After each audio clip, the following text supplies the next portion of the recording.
the December 2020 general election, President Akufo-Addo nominated Dr. Matthew Opoku Prempeh, the Manhyia South MP popularly known as Napo, as the next Minister for Energy.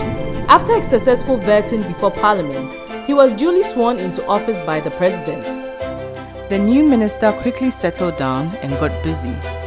Having been baptized with a nationwide dumsor just before he took office, he was acutely aware of the immediate challenge that he faced: keeping the lights on. Ghanaians wanted the lights to be on. 2, Ghanaians wanted there to be availability of petrol. The third was for Ghanaians to get more in our resources. So we wanted to acquire more of our interest in our petroleum fields. The fourth point was that since 2015, Ghana has been part and parcel of the global climate change agenda. And we are in an energy transition period where we will move from heavy fossilized fuel to clean energy. And the fifth point was how would many more Ghanaians enjoy our God-given wealth. That baptism was hot, but it also made me aware of activities of the great company in the country and what they were trying to do. The power sector is generally made of our 3 parts: those that generate the electricity, those that transmit the electricity, and those that distribute the electricity in your house. We realized that the issue was between transmission and distribution. Then we realized that some of the lines in this country since 1967, that population have not been intensified or improved upon. So we had to be upfront with Ghanaians. That is my style. You have to speak the truth at every time.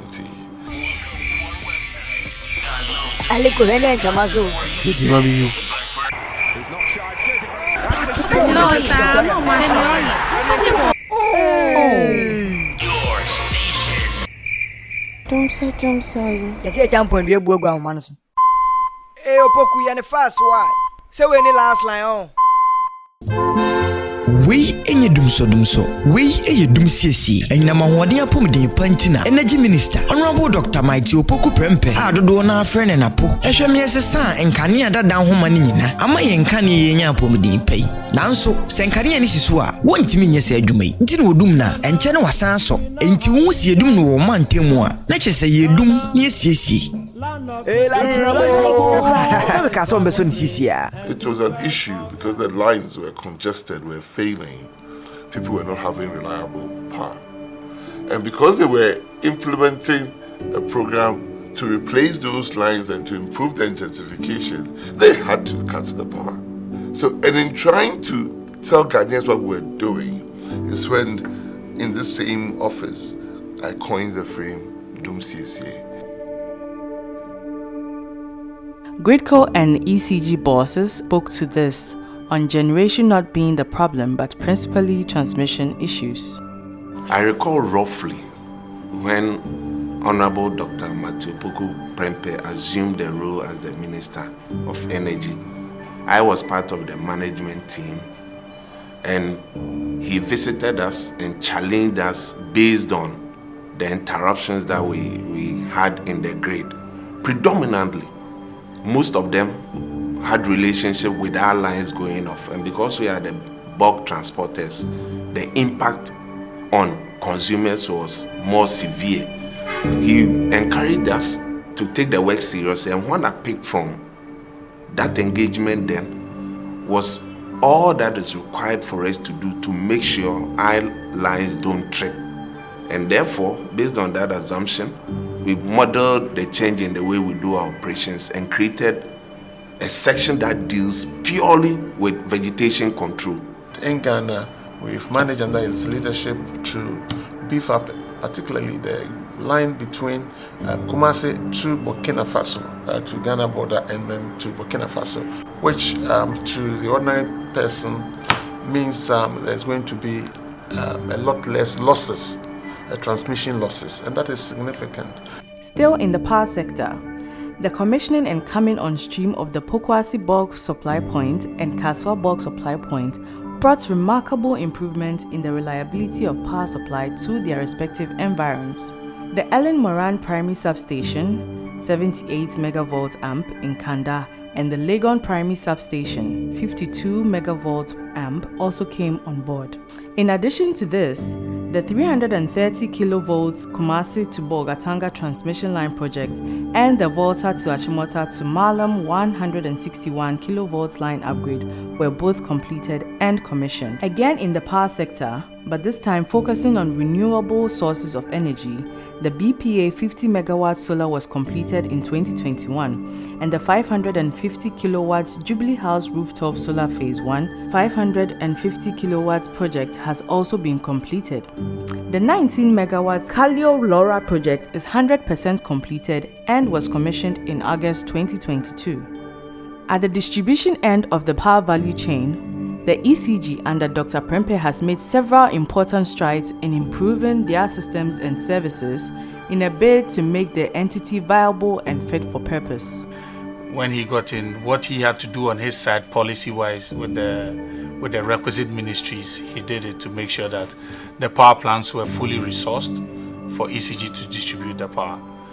Because if the power is not being generated, that's when you have the power cut situations. But under his tenure, he's been able to negotiate a lot of things where there's excess gas, there's enough for the power plants to produce enough power for us to be able to distribute for every home to get their fair share of power for consumption. The Northern Electricity Distribution Company, NEDCO, the ECG's counterpart responsible for Northern Ghana, has also witnessed some interventions under Dr. Prempeh. The Energy Task Force has been in the drawing board for a long time, and it took the skills and experience of the Honorable Minister, Dr. Matthew Opoku Prempeh, to navigate around the launch of this task force.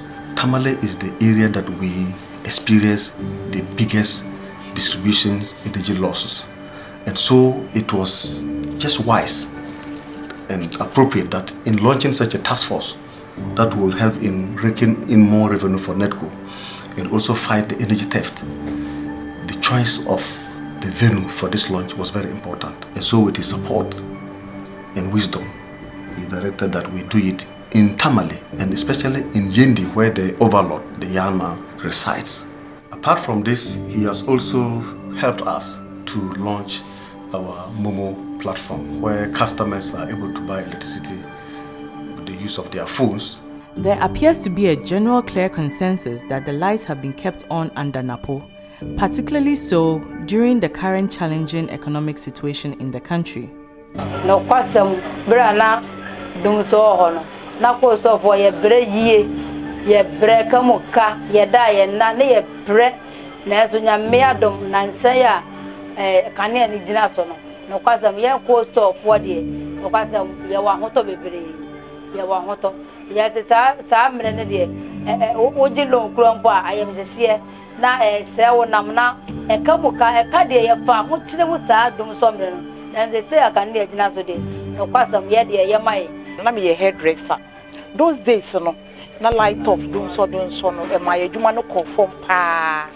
But this time, no, ya dum, then ya lights, no, no, the my baby a call so jojo. Honorable Napo, Matthew Opoku Prempeh, he has done a very, very good job.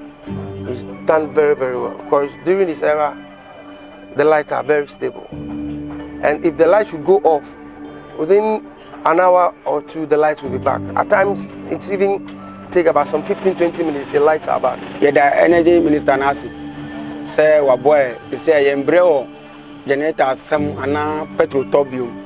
They then as say, "Oma light na jina so ama kama." Yeah, free how about light mu kama. Nyuma jo minister na po nyuma jo lewa. Ni ani bi anto na fe light of don. Nyuma jo lewa. Ani light ehile na kano aka fe light of don. Each time this country faces an economic crisis like we have, the first symptom is doomsday. That's true. One of the main symptoms you see inability to raise money to buy 2014, remember 2013, 2014, when we have the longest doomsday ever, it's because we have an economic, we went to the IMF. You go to Kufuor had his own problem, right? Yeah. Mills had his own doomsday problem. Jerry Rawlings had his own doomsday problem. We are in the deepest economic crisis we faced since the 80s, right?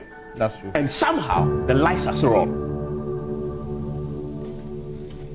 The petroleum sector has also been very busy under Dr. Prempeh over the past 2 years in trying to keep the nation moving. While there has been pricing challenges in recent times, there has been no shortage of petroleum products as has pertained in other parts of the continent. Due to innovative measures taken by government through the Energy and Finance Ministries together with the Bank of Ghana.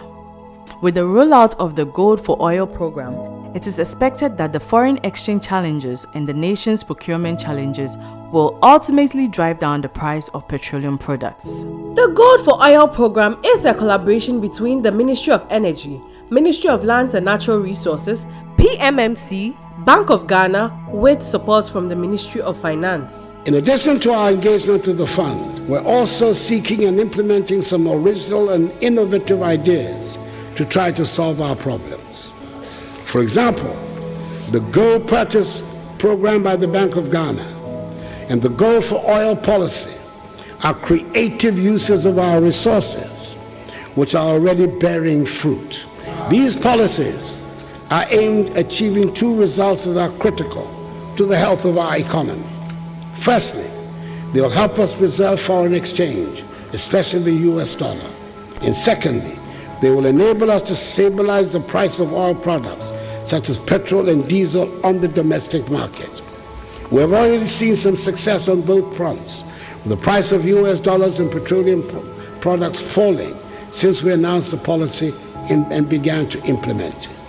The Petroleum Commission is responsible for regulating the petroleum upstream sector, and considerable work has been done in that area over the past 2 years. I also say that one of the things that Dr. Prempeh has brought to the industry is the amendments that we have seen currently to LI 220 for the petroleum local content and local participation regulations of 2013, LI 2204. That has been amended to make way for other options for international oil companies and international service companies to do business in Ghana, two of which I recall are strategic alliances and also channel partnerships, which didn't used to exist, in our upstream oil space. The National Petroleum Authority, regulator of the petroleum downstream sector, has also been busy with enhancements of its operation against dumping and smuggling. It is also working on LI to strengthen local content in downstream sector. Dr. Prempeh is keen on the establishment of a petroleum hub, which is one of the government's strategic private sector-led anchor initiatives that would serve as a new pillar of growth in the Ghanaian economy. This $60 billion phase project will be a significant addition to Ghana's economy, as the country would become a net exporter of petroleum products. As part of the petroleum hub business, then the president got us to pass the Petroleum Hub Development Corporation Act. That was way before actually Matthew Opoku Prempeh came to the Energy Ministry. But beyond the passage of the act, that was it. But ever since he's come into the Ministry of Energy, he's taken it and run with it. For example, now land has been acquired, officers have been appointed, chief executive, deputies, all of those things. The minister himself has gone on road shows in America, in Europe, in Asia, to woo investors. And my understanding is that as a result of those road shows, a number of investors have already come and the processes are on. Clean energy has been a huge conversational topic around the globe for some time. Under Dr. Prempeh, the Energy Transition Framework has been developed to provide path to achieving net zero emission by 2070, while ensuring socio-economic growth and the utilization of Ghana's natural resources. Ghana is a signatory to the Paris Accord that we will reduce emissions, carbon emissions, and emissions of other greenhouse gases in order to contribute our part to the global effort of reducing temperature rise to about 1.5 degrees Celsius. It is in this light that the Minister for Energy, Honorable Dr. Matthew Opoku Prempeh, under the direction of His Excellency the President, decided to launch a process that would lead to the development of an energy transition framework for Ghana. The framework was launched by His Excellency the President of the Republic at the Climate Change Conference, COP27, in Egypt in November 2022. As part of the project, we are going to be installing 1,089 net metered solar PV systems. And basically what that is going to do is that public institutions that will be benefiting from this project will be able to produce their own electricity, use it during office hours, and any excess that is left can be fed into the national grid that the utilities can take and use for or sell to other customers. To promote clean cooking and discourage the use of wood fuel in the country, the minister has also undertaken several campaigns to create public awareness. The minister has been a big champion of clean cooking and has joined the Second Lady, Her Excellency Mrs. Samira Bawumia, on various local and international platforms to make the case for this. Since the Honorable Minister Dr. Prempeh took over the administration of this ministry, he's been so passionate about it. He's been a strong advocate for clean cooking, and he's moved the whole sector to the front burner to the extent that it has attracted the attentions of many international and development partners who are willing to support Ghana to increase access to clean cooking. The keen interest that it has shown in the LPG program that we are pursuing here at Ministry clearly shows that indeed he's a medical doctor and takes health seriously, and especially for that matter the health care of our women folks who are primarily and traditionally the ones who cook, and our cooking style and here in this country. Ghana is also taking bold strides on the inclusion of nuclear power in Ghana's energy mix. Ghana's nuclear power program is currently in their phase 2. We have completed phase 1. And before Honorable Matthew Opoku Prempeh came to the Ministry of Energy, we were looking for a way that the President will make a declaration and the way forward for our nuclear power program. He was able to convince His Excellency the President that nuclear power is the way forward to decarbonizing our energy mix, and also to make sure that we have competitively priced energy in the future for our energy security.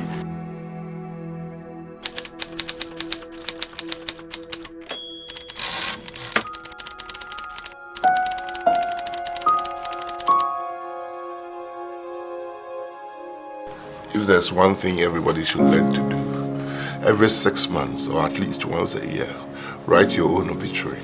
That if you are no longer alive from tomorrow, what would people say about you?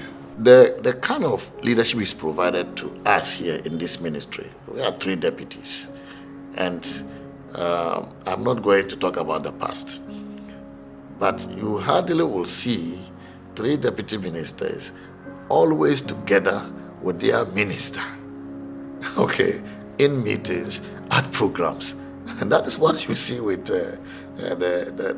Prempeh. He wants all of us to be with him when he's conducting meetings, in order for all of us to be abreast of issues, so that at any time he's not around, any of us can be called upon and we will be able to properly and effectively represent him.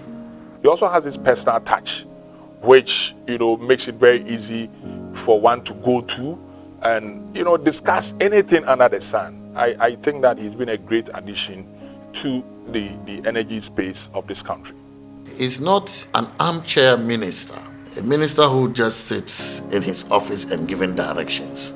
Napo is a field man. His leadership structure is something that needs to be emulated, because he's actually a very people-oriented person, and it actually helps a lot. Although I knew he was doing medicine, but he's really endured himself to the business that we do. His drive, his passion for the job, his wide reading leaves you with no room than to, as always, try to catch up. He's brilliant. He's very good, and his ability to grasp issues is sometimes phenomenal. You sit in meetings with him and not knowing much about the issue, before you know it, he is teaching the people who brought the issue. He's been action-packed. He likes results. He's a results-oriented person. You know, he doesn't give in to gossips, you know, which is also another strong feature of his. He's a rounded human being. He can be very, very friendly. At the same time, he can be very stern. And I think that that's the mark of a good leader. He doesn't forget anything at all. Brilliant guy, he's very intelligent, and therefore, you know, if he asks you to do something and you think he has forgotten, he never forgets. So you can't be sneaky around him. Thank God we are moving on all those things. And we are moving on because God is with us. 1, 2, we have wonderful and exemplary leadership in His Excellency the President. 3, those of us in the Ministry of Energy are very, very focused that we hardly get distracted by the noise out there. Because, you know, I don't wake up in the morning expecting praises left, right, and center. I don't. Neither do I wake up expecting that good will be said about us. So the focus in governance, the persistence, the doing honest work, being transparent, bringing the population around, explaining to the population, they knowing that they can see. If you are lying to Ghanaians, they see it. They want to see the practical application of what you claim you are doing as a Minister of Energy in their lives. That's what Ghanaians will look. All we can request from Ghanaians is forbearance, patience. But the country is in the best capable hands that the alternatives are out there. Alternatives we have lived under. Alternatives we've seen. So I take my work here as like an evangelism. Evangelism showing the good works and working hard to win souls and converts to the good governance of a new patriotic party leadership. With the huge successes over the past 2 years in keeping the lights on and the nation moving, there is no doubt that Dr. Prempeh has brought to the energy sector what may be described as the NAPO touch. The future is indeed bright.